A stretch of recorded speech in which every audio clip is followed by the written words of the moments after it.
Hello दोस्तों, आप सभी लोगों का स्वागत है हमारे चैनल कविंदर भैया। तो आज हम पढ़ेंगे present tense excellent book NCERT से।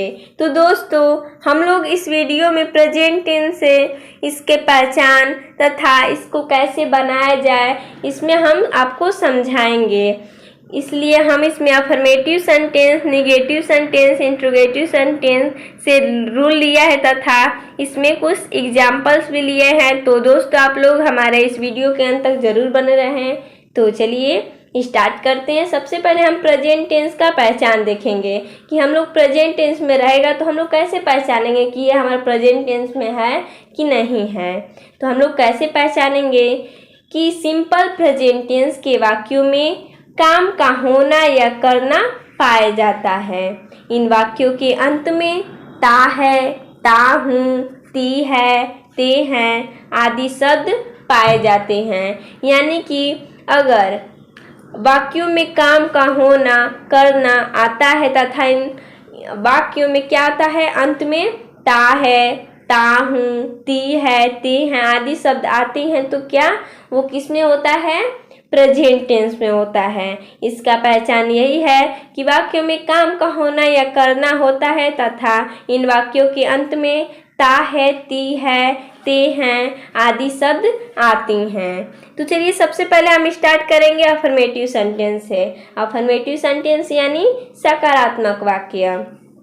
तो चलिए इसमें रूल नंबर 1 देखते हैं। रूल 1 है सब्जेक्ट ब्रैकेट में सिंगल नंबर या थर्ड पर्सन प्लस वर्ब का फर्स्ट फॉर्म प्लस एस या ईएस। देखिए दोस्तों, ब्रैकेट में हमने सिंगल पर्सन या थर्ड पर्सन क्यों लिखा है, तो जो हमारा सब्जेक्ट है वो सिंगल नंबर या थर्ड पर्सन होगा, प्लस वर्ब का फर्स्ट फॉर्म रहेगा प्लस एस या ईएस लगेगा। यानी कि जो हमारा सब्जेक्ट है सिंगल नंबर यानी एक वचन में रहेगा, उसके बाद प्लस वर्ब का फर्स्ट फॉर्म प्लस एस या ईएस। यानी किसी भी नाउन सब्जेक्ट को थर्ड पर्सन समझना चाहिए। चलिए अगला देखते हैं रूल 2 नंबर रूल है सब्जेक्ट ब्रैकेट में हमने लिखा है प्लूरल नंबर प्लस वर्ब का first form plus object. Subject यहाँ पर हमने ब्रैकेट में प्लूरल नंबर इसलिए लिखा है क्योंकि जिसमें जो हमारा सब्जेक्ट है ये हमारा प्लूरल नंबर होगा। यानी कि जो हमारा कर्ता है रूल 2 में जो हमारा कर्ता है वो हमारा बहुवचन रहेगा। उसके बाद प्लस वर्ब का फर्स्ट फॉर्म प्लस ऑब्जेक्ट। इसमें हम एस या यस नहीं लगाएंगे क्योंकि इसमें जो हमारा कर्ता है वो हमारा बहुवचन है, और जो हमारा पहला रूल था इसमें जो हमारा कर्ता था ये हमारा एक वचन था, इसलिए हमने इसमें एस या यस लगाया था। और जो दूसरा है ये हमारा बहुवचन है इसमें कर्ता, तो इसमें हम एस या यस नहीं लगाएंगे। तो दोस्तों, यहाँ से तो आपको कॉन्सेप्ट समझ में आ गया होगा कि अगर कर्ता यानी कि सब्जेक्ट अगर हमारा एक वचन रहेगा तो हम एस या यस लगाएंगे, अगर बहुवचन रहेगा तो एस या यस नहीं लगाएंगे। जैसा कि हमने यहाँ पर लिखा है कि प्लूरल नंबर में सब्जेक्ट होने पर वर्ब भी प्लूरल होगा, अर्थात वर्ब में एस या यस नहीं लगाते हैं। चलिए अगला रूल देखते हैं 3 नंबर। रूल 3 है आई और यू के साथ वर्ब में एस या ईएस नहीं आता है। चलिए अगला देखते हैं। हमने यहाँ पर कुछ नोट में लिखा है कि सिंपल प्रेजेंट का पुराना नाम प्रेजेंट इंडेफिनिट है। वर्ब की मेन फॉर्म या बेस फॉर्म या फर्स्ट फॉर्म सदैव प्लूरल होती है, उसे सिंगुलर बनाने के लिए एस या यस जोड़ना पड़ता है। चलिए हमने जो सकारात्मक वाक्य यानी कि अफर्मेटिव सेंटेंस का जो रूल था हमने उसे देखा। तो चलिए इसके एग्जाम्पल्स को भी हल करते हैं। तो इसका एग्जाम्पल क्या है, पहला एग्जाम्पल हमने लिया है कि मैं अपना पाठ याद करता हूँ। मैं अपना पाठ याद करता हूँ। ये जो हमारा पहला एग्जाम्पल है ये रूल नंबर 3 से है कि आई और यू के साथ वर्ब में एस या यस नहीं लगता है। तो जो हमारा पहला एग्जाम्पल है इसमें क्या आया है, मैं अपना पाठ याद नहीं करता, मैं अपना पाठ याद करता हूँ। यानी कि मैं आया है तो मैं में हम एस या यस वर्ब में नहीं लगाएंगे, तो मैं का हो जाएगा आई। उसके बाद हम वर्ब लगाएंगे। वर्ब हमारा क्रिया क्या है, याद करना, तो हो जाएगा लर्न। इसमें हम एस या यस नहीं लगाएंगे वर्ब में, क्योंकि जो हमारा कर्ता है आई है और यू है। जैसा कि हमने रूल में देखा है कि आई और यू के साथ एस या यस नहीं लगता है। तो आई लर्न अपना पाठ का हो जाएगा माई lesson, I learn my lesson. चलिए अगला देखते हैं, 2 नंबर है, सीता एक मधुर गाना गाती है। सीता एक मधुर गाना गाती है। देखिए दोस्तों, सीता एक मधुर गाना गाती है। सीता जो है सब्जेक्ट है, सीता एक वचन है। तो जैसा कि हमने पहले रूल में बताया कि अगर एक वचन करता रहेगा तो एस या यस लगेगा। तो दोस्तों इसका भी एक कॉन्सेप्ट है कि एस कहाँ पर लगेगा और ई एस कहाँ पर लगेगा। ई एस कहाँ पर लगेगा सबसे पहले मैं वो बता देती हूँ कि जैसे कि अगर कोई भी वर्ड में, जैसा कि गो है, डू है, ऐसा आता है कि जैसे गो हमारा है, गो के जो हमारा अंतिम यानी कि जो लास्ट लेटर है वो है, ये क्या है, हमारा वोवेल है। अगर किसी भी वर्ड में इसका लास्ट लेटर अगर वोवेल आता है तो हम उसमें ई एस लगाते हैं। यानी कि अगर आता है कि वह स्कूल जाता है तो यहाँ पर गो होगा, जाना का गो लगाएंगे। अगर एक वचन रहेगा तो ई एस लगाएंगे, अगर बहुवचन रहेगा तो नहीं एस लगेगा नहीं ई एस लगेगा। एक वचन रहेगा तो अगर किसी भी वर्ड के लास्ट लेटर वोवेल रहेगा तो हम ई एस लगाएंगे। और यहाँ पर देखिए जैसा कि सीता एक मधुर गाना गाती है, तो सीता एक वचन है तो सबसे पहले हम सब्जेक्ट लिखेंगे सीता, उसके बाद इसका क्रिया क्या है, गाना। तो गाती है यानी कि गाना गाती है, उस जो क्रिया है गाती है, वो गा रही है तो गाती है, यानी कि सिंग, गाती है तो सिंग हो जाएगा। और इसमें एस लगा है क्योंकि देखिए दोस्तों ये जो हमारा वर्ड है इसके लास्ट में कौन सा लेटर है, जी है। जी वोवेल नहीं है, कॉन्सोनेंट है, इसलिए हम इसमें एस लगाएंगे बस। अगर यहाँ पर वोवेल होता तो ई एस लगाते। तो हो जाएगा सीता सिंग्स, उसके बाद एक मधुर गाना, अ स्वीट सॉन्ग, मधुर का हो जाएगा sweet, Sita sings a sweet song. तो दोस्तों उम्मीद करते हैं कि आपको जो हमारा सकारात्मक वाक्य का जो कॉन्सेप्ट है उसे समझ में आ रहा होगा आपको। तो चलिए अगला देखते हैं, धीरे धीरे समझ में आ जाएगा। तीसरा है, तुम एक पत्र लिखते हो। तुम एक पत्र लिखते हो। देखिए दोस्तों सबसे पहले हमें क्या करना है, सब्जेक्ट देखना है। सब्जेक्ट हमारा तुम है यानी कि यू। जैसा कि हमने बताया कि आई और यू में जो वर्ब होता है उसमें हम एस या यस नहीं लगाते हैं, तो हो जाएगा यू। उसके बाद हम लिखेंगे वर्ब, लिखना इसका क्रिया है, तो हो जाएगा राइट अ, एक पत्र, letter, you write a letter, तुम एक पत्र लिखते हो। चलिए अगला देखते हैं, 4 नंबर, वे अपना पाठ याद करते हैं। वे अपना पाठ याद करते हैं, तो वे का हो जाएगा दे। देखिए दोस्तों ये जो हमारा दे है ये भी हमारा बहुवचन करता है, तो इसमें हम नहीं एस लगाएंगे और नहीं ई एस लगाएंगे, तो हो जाएगा दे। उसके बाद क्रिया हमारा है याद करना, तो हो जाएगा लर्न। अपना पाठ का यहाँ पर हम लगाएंगे देयर लेसन, क्योंकि वे हैं तो देयर लगेगा, देयर लेसन। चलिए अगला देखते हैं, अगला है वह स्कूल जाता है। वह स्कूल जाता है, जैसा कि हमने बताया कि अगर किसी भी वर्ड के आखिरी लेटर वोवेल होता है तो क्या लगता है, ई एस लगता है। वैसा ही इसमें आया है, यानी कि वह स्कूल जाता है तो वह का हो जाएगा ही। गो है यानी कि इसका लास्ट लेटर वोवेल है तो ई एस लगाएंगे तो हो जाएगा गोज। उसके बाद टू, स्कूल का स्कूल हो जाएगा, ही गोज टू स्कूल।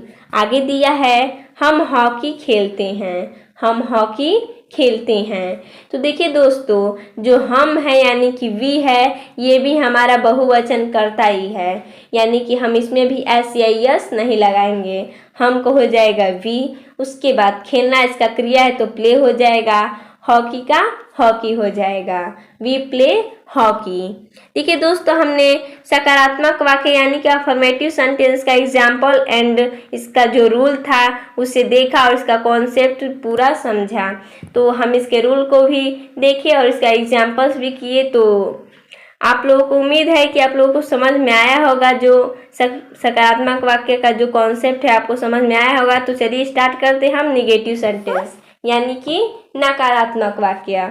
इसमें जो पहला रूल है, इनमें एक वचनकर्ता के साथ वर्ब का फर्स्ट फॉर्म के साथ यानी कि वर्ब के फर्स्ट फॉर्म के पहले डज नॉट का प्रयोग होता है।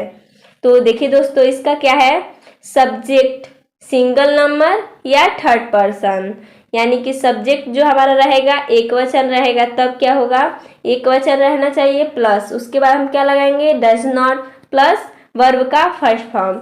जैसा कि इसमें रूल नंबर 1 में है कि इनमें एक वचन कर्ता के साथ वर्ब के फर्स्ट फॉर्म के पहले, यानी कि यहाँ पर तो हम वर्ब का फर्स्ट फॉर्म लगाएंगे, उससे पहले डज नॉट का प्रयोग करेंगे। तो चलिए दूसरा देखते हैं रूल। 2 नंबर रूल है, दूसरा रूल है बहुवचन कर्ता तथा आई वी यू और दे के साथ डू नॉट का प्रयोग करते हैं। देखिए दोस्तों, बहुवचन में आई वी यू दे के साथ हम किसका प्रयोग करते हैं, डू नॉट, यानी कि यहाँ पर भी आपको समझ में आया होगा कि बहुवचन कर्ता के साथ हम डू नॉट का प्रयोग करते हैं निगेटिव में, क्या रहेगा, निगेटिव में डू नॉट का प्रयोग करते हैं, और एक वचन कर्ता के साथ हम डज नॉट का प्रयोग करते हैं। तो इसका देख लेते हैं। सब्जेक्ट क्या रहेगा हमारा, प्लूरल नंबर, यानी कि बहुवचन में रहना चाहिए। कौन कौन रहेगा, आई वी यू दे ऐसा कुछ करके रहेगा। तो सब्जेक्ट हमारा जो रहना चाहिए वो हमारा बहुवचन में रहना चाहिए। उसके बाद प्लस डू नॉट, उसके बाद वर्ब का फर्स्ट फॉर्म। चलिए रूल नंबर 3 देखते हैं। अगर वाक्य में कभी नहीं हो तो वर्ब से पहले नेवर लगाते हैं और डू या डज नहीं लगाते हैं। तो चलिए देखते हैं, हम इसका एग्जाम्पल देखेंगे तो इसको हम समझ में आ जाएगा। तो चलिए सबसे पहले हम एग्जाम्पल देखते हैं, फिर समझ में आ जाएगा। इसका पहला एग्जाम्पल है, वे अपना पाठ याद नहीं करता है। तो दोस्तों इसमें है, मैं अपना पाठ याद नहीं करता हूँ। देखिए इसमें नहीं आया है यानी कि नकारात्मक है, यानी कि निगेटिव है। तो मैं, जैसा कि रूल में हमने देखा कि अगर आई वी यू दे आता है तो क्या लगाते हैं हम, डू नॉट लगाते हैं। तो इसमें क्या आया है, मैं अपना पाठ याद नहीं करता हूँ, तो इसमें भी मैं आया है यानी कि आई है, तो हम इसमें डू नॉट का प्रयोग करेंगे। आई डू नॉट, उसके बाद याद करना का हो जाएगा लर्न, अपना पाठ का माई lesson, I do not learn my lesson. चलिए आगे देखते हैं। आगे है, वे हॉकी नहीं खेलते हैं। वे हॉकी नहीं खेलते हैं। वे हमारा यानी कि बहुवचन है, दे हमारा बहुवचन है, तो इसमें हम डू नॉट का प्रयोग करेंगे। तो हो जाएगा दे, उसके बाद डू नॉट, खेलना का हो जाएगा प्ले, हॉकी का हो जाएगा hockey. They do not play hockey. अगला दिया है 3 नंबर, वह एक पत्र नहीं लिखता है। ये हमारा जो वह है ये एक वचन है। एक वचन कर्ता के साथ हम किसका प्रयोग करेंगे, डज नॉट का प्रयोग करेंगे। किसका करेंगे, डज नॉट का करेंगे। तो हो जाएगा वह का ही, डज नॉट, लिखना का राइट हो जाएगा, एक पत्र का a letter, he does not write a letter. चलिए अगला देखते हैं। अगला दिया है, सीता एक मधुर गाना नहीं गाती है। सीता एक मधुर गाना नहीं गाती है। सीता जो हमारा है एक वचन करता है, तो एक वचन कर्ता के साथ हम डज नॉट का प्रयोग करते हैं। तो सीता का हो जाएगा सीता, डज नॉट, गाना गाती है तो हो जाएगा सिंग अ स्वीट सॉन्ग, मधुर गाना गाती है तो स्वीट सॉन्ग। इसमें हम एस या यस नहीं लगाएंगे क्योंकि इसमें हमारा निगेटिव है, तो हम इसमें डू नॉट और डज नॉट का प्रयोग करेंगे। अगला दिया है 5 नंबर, तुम स्कूल नहीं जाते हो। तुम स्कूल नहीं जाते हो, तो जो हमारा तुम है यानी कि यू, ये हमारा बहुवचन है, तो बहुवचन कर्ता के साथ हम डू नॉट का प्रयोग करते हैं। तो तुम का हो जाएगा यू, डू नॉट, जाना का हो जाएगा गो, स्कूल का हो जाएगा to school, you do not go to school. चलिए अगला देखते हैं 6 नंबर, हम अपनी किताबें नहीं पढ़ते हैं। हम अपनी किताबें नहीं पढ़ते हैं। जो हमारा हम है यानी कि वी, ये हमारा बहुवचन करता है, तो इसमें भी हम डू नॉट का प्रयोग ही करेंगे। तो हम का हो जाएगा वी, डू नॉट, पढ़ना का रीड, अपनी किताबें, यहाँ पर हम है तो हम आवर का प्रयोग करेंगे, किताबें का हो जाएगा बुक्स, किताब रहता तो हम यहाँ पर बुक लगाते, किताबें हैं तो बुक्स लगाएंगे। We do not read our books. आगे दिया है 7 नंबर, वह कभी झूठ नहीं बोलता है। देखिए दोस्तों, ये जो हमारा है इसमें देखिए जैसा कि रूल नंबर 3 था कि अगर वाक्य में कभी नहीं हो तो वर्ब से पहले नेवर लगाते हैं और डू डज नहीं लगाते हैं, वैसा ही है ये हमारा टेंस तो है कि वह कभी झूठ नहीं बोलता है। इसमें कभी नहीं आया है तो कह रहा है रूल में कि वर्ब से पहले अगर हम नेवर लगा देंगे तो हम इसमें डू डज नहीं लगाएंगे। अगर नेवर लगा देंगे तो ये जो हमारा टेंस बनेगा ये हमारा अफर्मेटिव की तरह बनेगा, यानी कि हाँ अगर एक वचन रहेगा तो एस या यस लगाएंगे हम वर्ब में, अगर हम नेवर से लगाएंगे तब तो हो जाएगा वह का ही। उसके बाद जैसा कि रूल में लिखा था कि वर्ब से पहले हम नेवर लगाएंगे, ही नेवर। उसके बाद झूठ बोलना का होता है टेल अ लाई, लेकिन इसमें हम नेवर लगा रहे हैं यानी कि ये हमारा अफर्मेटिव हो जा रहा है, कभी नहीं का नेवर लग रहा है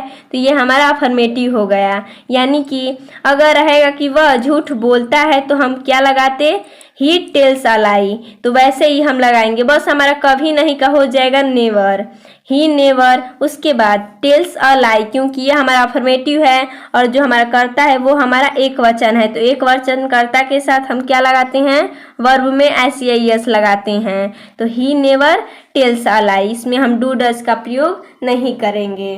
तो चलिए हमने इसका जो निगेटिव था, निगेटिव सेंटेंस, इसका भी जो कॉन्सेप्ट था यानी कि रूल था उसे समझे और इसका जो एग्जाम्पल कुछ लिए थे हम उसे भी किए। तो चलिए इसके बाद हम करेंगे इंट्रोगेटिव सेंटेंस यानी कि प्रश्नवाचक वाक्य। प्रश्नवाचक वाक्य का देखेंगे हम। इसमें रूल नंबर 1 है, इंट्रोगेटिव सेंटेंस में ही सी इट और एक वचन कर्ता के साथ डज वाक्यों में कर्ता के पहले लगाते हैं। जैसा कि हमने यहाँ पर लिखा है कैसे लगाएंगे इसको, तो कह रहा था कि रूल में कि कर्ता के पहले हम डज लगाते हैं। जब एक वचन रहता है कर्ता तो कर्ता से पहले हम डज लगाते हैं, जब प्रश्नवाचक वाक्य आता है तब तो सबसे पहले डज लगाएंगे। लेकिन आप इतना ध्यान रखिएगा कि जब कर्ता एक वचन रहेगा तभी हम डज लगाएंगे, तो डज उसके बाद सब्जेक्ट लगाएंगे। सब्जेक्ट हमारा क्या रहना चाहिए, सिंगल नंबर या थर्ड पर्सन यानी कि एक वचन रहना चाहिए। उसके बाद वर्ब का फर्स्ट फॉर्म। तो चलिए रूल नंबर 2 देखते हैं। रूल 2 कह रहा है कि आई वी यू दे और बहुवचन कर्ता नाउन कर्ता के साथ सबसे पहले डू फिर कर्ता और फिर वर्ब की फर्स्ट फॉर्म लगाते हैं। यानी कि इसका कहने का मतलब है आई वी यू दे ये सब क्या है, बहुवचन करता है, इसके साथ हम सबसे पहले डू का प्रयोग करते हैं। क्या, सब्जेक्ट से पहले हम अगर प्रश्नवाचक वाक्य यानी कि इंट्रोगेटिव वाक्य आता है तो हम क्या करते हैं, सब्जेक्ट से पहले लगाते हैं। क्या लगाएंगे, अगर बहुवचन रहेगा तो डू लगाएंगे, एक वचन रहेगा तो डज लगाएंगे। तो ये हमारा आई वी यू दी ये हमारा क्या है, बहुवचन करता है तो सब्जेक्ट से पहले हम डू का प्रयोग करेंगे, उसके बाद कर्ता, उसके बाद वर्ब का फर्स्ट फॉर्म लगाएंगे। तो हमने यहाँ पर लिखा है कैसे लगाना है। अगर बहुवचन रहेगा तो सबसे पहले डू लगाएंगे, उसके बाद सब्जेक्ट जो हमारा रहना चाहिए बहुवचन में रहना चाहिए। अगर सब्जेक्ट हमारा एक वचन में रहेगा तो हम यहाँ पर डज का प्रयोग करेंगे डू के जगह।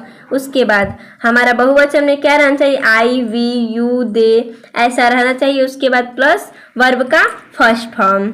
जैसा कि वाक्य में 2 नंबर हमने लिया है एग्जाम्पल में। तीसरा कह रहा है कि अगर वाक्यों के बीच में कब, क्यों, क्या आदि प्रश्नवाचक शब्द हो तो सबसे पहले इनकी अंग्रेजी, फिर डू या डज और फिर कर्ता और फिर वर्ब का फर्स्ट फॉर्म लगाते हैं। यानी कि इसमें जो हमारा रूल है कह रहा है कि अगर वाक्यों के बीच में कब, क्यों, क्या, यानी कि अगर ऐसा पूछ दे कि तुम्हारा नाम क्या है, ऐसा आता है तो क्या कह रहा है, ऐसे कैसे लगेगा, यानी कि सबसे पहले हम कब, क्यों, क्या का अंग्रेजी लिखेंगे, उसके बाद डू या डज लगाएंगे। अगर एक वचन रहेगा तो डज लगाएंगे, बहुवचन रहेगा तो डू लगाएंगे, उसके बाद कर्ता लगाएंगे, उसके बाद फिर क्या लगाएंगे, वर्ब का फर्स्ट फॉर्म लगाएंगे। जैसा कि हमने बनाने का यहाँ पर विधि लिखा है कि अगर आएगा बीच में कब क्यों क्या, तो सबसे पहले क्या लिखेंगे, व्हेन वाई व्हाट, उसके बाद do does plus subject plus verb का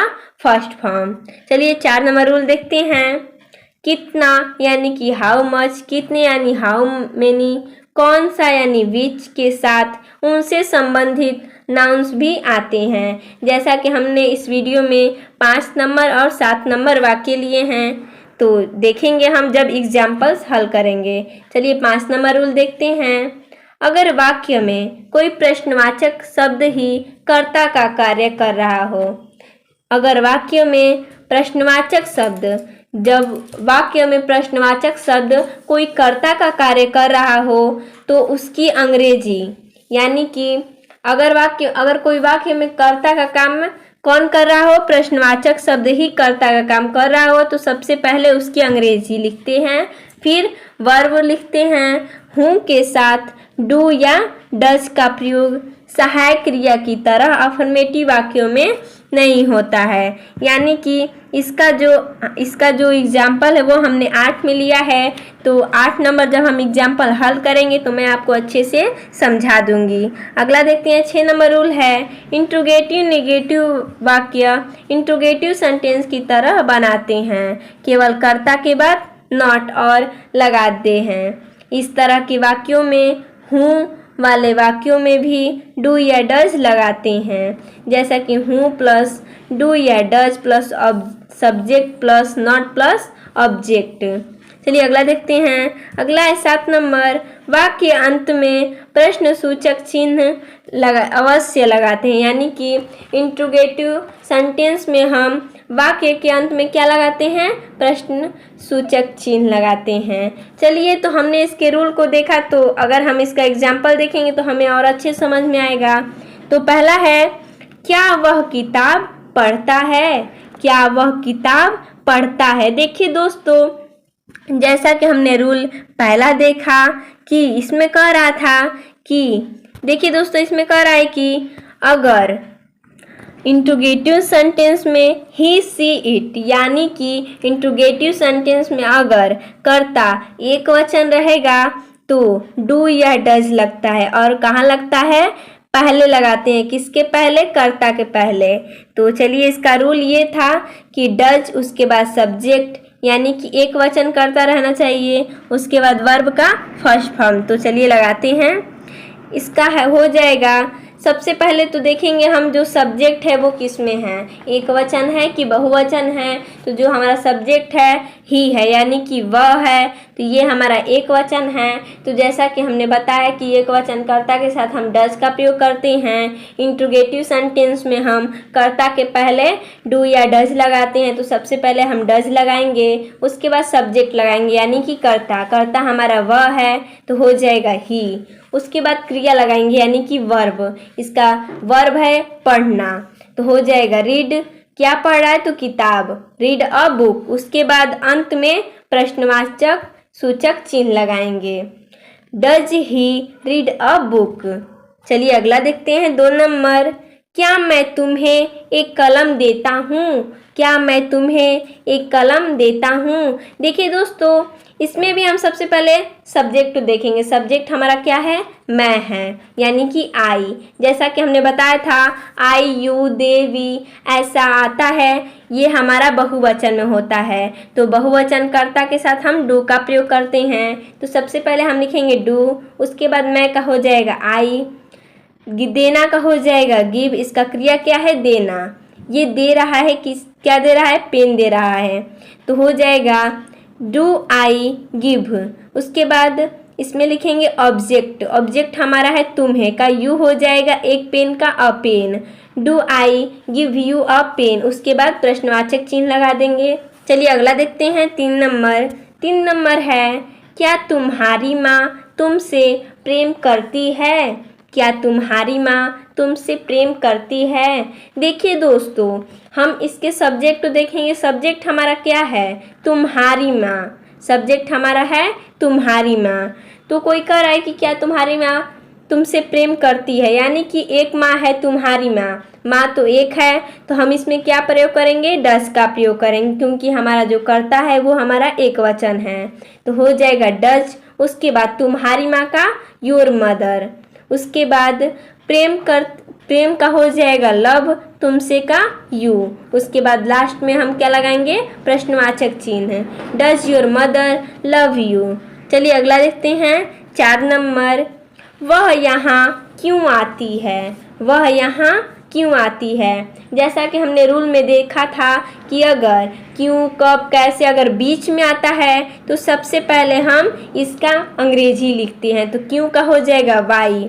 उसके बाद हमने क्या देखा था कि उसके बाद हम डू या डज लगाते हैं, कर्ता से पहले डू या डज लगाते हैं। तो हम देखेंगे सब्जेक्ट को, जो हमारा सब्जेक्ट है वह है ही हमारा एक वचन करता है तो हम इसमें डज का प्रयोग करेंगे तो हो जाएगा वाई डज। उसके बाद आती है यानी कि कोई लड़की है तो हम क्या करेंगे, वह का सी हो जाएगा, और आना का कम, यहाँ का here, why does she come here. उसके बाद ये हमारा इंट्रोगेटिव सेंटेंस है तो प्रश्नवाचक चिन्ह लगा देंगे, Y does she come hair.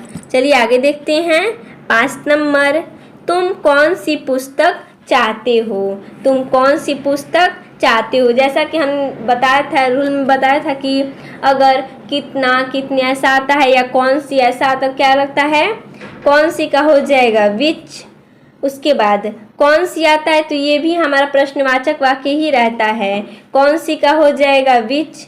लेकिन हम कौन सी बुक का यानी कि कौन सी पुस्तक को हम साथ में यानी कि कौन सी पुस्तक को हम साथ में लिखते हैं, विच बुक, क्या हो जाएगा विच बुक। उसके बाद देखिए दोस्तों हम सब्जेक्ट को देखेंगे, सब्जेक्ट हमारा क्या है, तुम है यानी कि बहुवचन है, तो उसके बाद विच बुक, उसके बाद हम लगाएंगे डू, उसके बाद क्या लगाएंगे, डू लगाएंगे, फिर तुम का हो जाएगा यू, चाहना का हो जाएगा वांट।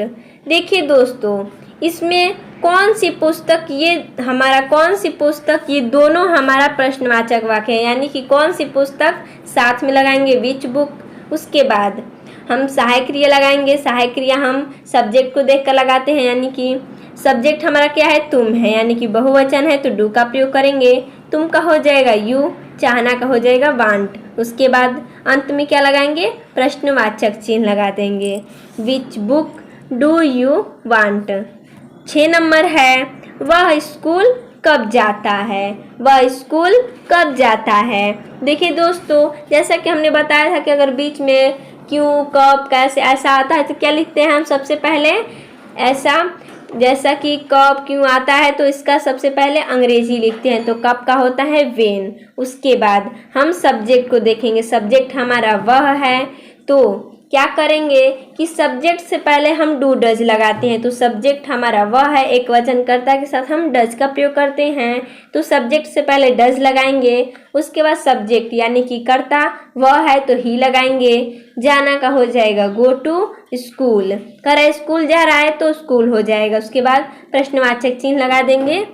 देखिए दोस्तों इसमें एस या यस नहीं लगेगा, निगेटिव कहेगा फिर भी एस यस नहीं लगेगा, इंट्रोगेटिव कहेगा फिर भी उसमें भी एस यस नहीं लगेगा। जब हमारा सकारात्मक वाक्य रहेगा तभी हम एस या यस लगाएंगे। आगे दिया है 7 नंबर, वे कितनी पेंसिलें चाहते हैं, वे कितनी पेंसिलें चाहते हैं, कितनी पेंसिलें, इसको हम साथ में लिखेंगे, कितनी पेंसिलें, यानी कि जैसा कि हमारा ये जो हमारा 5 नंबर था कि कौन सी पुस्तक, तो हम दोनों को साथ में लिखेंगे। जैसा कि हमारा रूल नंबर है यहाँ पर है कि हमारा देखिए दोस्तों यहाँ पर हमने लिया है कि कितना, हाउ मच, कितने, हाउ मेनी, कौन सा, विच, उनसे संबंधित नाउन भी आते हैं, यानी कि इसमें जो देखिए दोस्तों इससे संबंधित कौन सा नाउन है, कौन सी पुस्तक, ये दोनों हमारा आ जाएगा, क्योंकि देखिए पुस्तक जो हमारा है वो नाउन है, यानी कि कौन सी पुस्तक, ये दोनों संग में आएगा तो हो जाएगा which book do you want. वैसे ही हमारा 7 नंबर भी है तो है कि वे कितनी पेंसिलें चाहते हैं, तो कितनी पेंसिलें का हम साथ में लिखेंगे तो हो जाएगा हाउ मेनी पेंसिल्स, पेंसिलें है यानी कि बहुत सारी पेंसिलें हैं तो पेंसिल्स हो जाएगा। उसके बाद सब्जेक्ट देखेंगे, वे कितनी पेंसिलें चाहते हैं यानी कि बहुवचन है तो डू लगाएंगे। उसके बाद वे का हो जाएगा दे, चाहना का हो जाएगा want, how many pencils do they want. उसके बाद प्रश्नवाचक चिन्ह लगा देंगे। चलिए अगला देखते हैं 8 नंबर। 8 नंबर है तुम्हारे घर प्रतिदिन कौन आता है। तुम्हारे घर प्रतिदिन कौन आता है। देखिए दोस्तों, ये जो हमारा टेंस है ये हमारा अलग है। जैसा कि हमने रूल में बताया था कि इसमें देखिए, अगर वाक्य में कोई प्रश्नवाचक वाक्य शब्द की, देखिए दोस्तों कह रहा है कि अगर वाक्य में कोई प्रश्नवाचक शब्द ही कर्ता का कार्य कर रहा हो तो सबसे पहले उसकी अंग्रेजी लिखते हैं, फिर वर्ब लिखते हैं। वैसे ही हमारा 8 नंबर का जो टेंस है वह वैसे ही है कि तुम्हारे घर प्रतिदिन कौन आता है। तो सबसे पहले हम कौन का लिखेंगे, हूँ। ये जो हमारा टेंस है इसमें जो कौन है वो हमारा कर्ता काम कर रहा है, और ये जो हमारा टेंस है ये हमारा दिखता तो इंट्रोगेटिव की तरह यहाँ पर प्रश्नवाचक वाक्य भी लगा है और कौन भी है।